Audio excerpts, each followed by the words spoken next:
Hello दोस्तों, प्रणाम, राधे राधे। आशा करते हैं हम लोग भी अच्छे होंगे। आज प्रदोष व्रत है तो हम भोले बाबा का पूजा करने चल रहे हैं। आप लोग ध्यान से सुनना।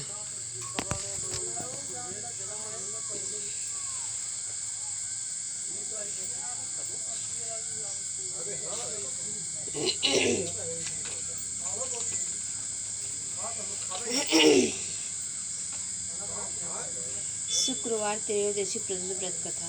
शुक्रवार त्रयोदशी प्रदोष व्रत की पूजा विधि सोम प्रदोष के समान ही है। इसमें श्वेत रंग के खीर जैसे पदार्थ का ही सेवन करने का विशेष महत्व होता है।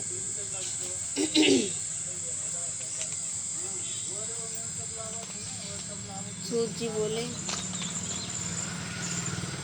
जी बोले, प्राचीन काल की बात है कि एक दिन 3 मित्र आते। तीनों में ही घनिष्ठ मित्रता थी। उनमें एक राजकुमार, दूसरा ब्राह्मण पुत्र, तीसरा सेठ पुत्र था। राजकुमार व ब्राह्मण पुत्र का विवाह हो चुका था। सेठ पुत्र का विवाह के बाद गौना नहीं हुआ था। एक दिन तीनों मित्र आपस में स्त्रियों की चर्चा कर रहे थे।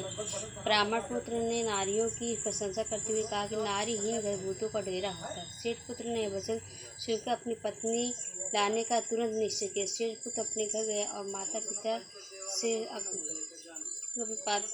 पत्नी लाने का तुरंत निश्चय किया। सेठ पुत्र अपने घर गया और माता पिता से अपना निश्चय बताया।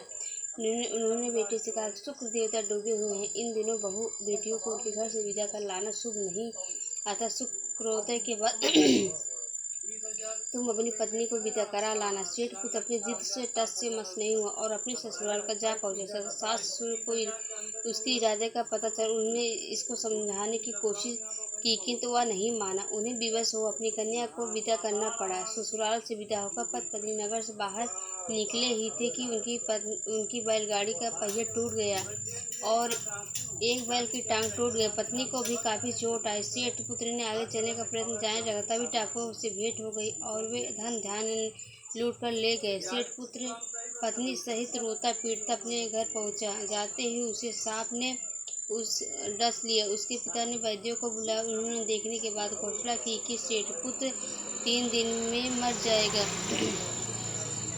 उसी समय इस घटना का पता ब्राह्मण पुत्र को लगा। उसने सेठ से कहा कि आप अपने लड़के को पत्नी सहित बहू के घर वापस भेज दो।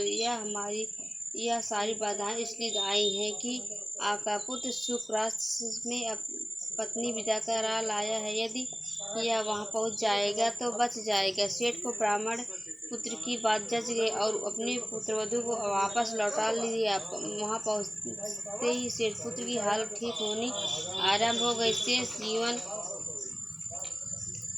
जीवन सुख आनंद को व्यतीत किया और अंत में वह पति पत्नी दोनों विमान द्वारा स्वर्गलोक गए। बोलो उमापति महादेव की जय।